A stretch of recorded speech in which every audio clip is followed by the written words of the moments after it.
Here's a look at my new Tecreddy spray wand. Should work real nice for my pressure washer right here. Says it's sturdy enough for the pressure washer. Just thought I'd do an unboxing on camera so you guys can see how it comes packaged and just see the product itself. I know I always like to see what the product actually looks like. So here's the wand pieces. Those will screw together. And then here's the handle.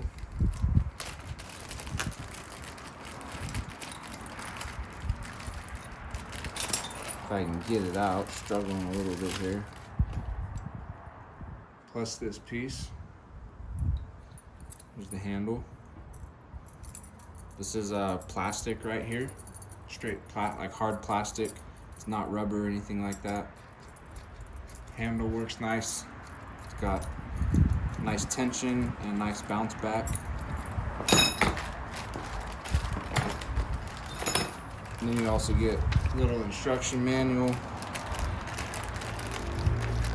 and some more fittings. Oh, and some tape right there. Some plumber's tape, it looks like. Yeah, plumber's tape right there. So there's a look at this Tecreddy spray wand kit.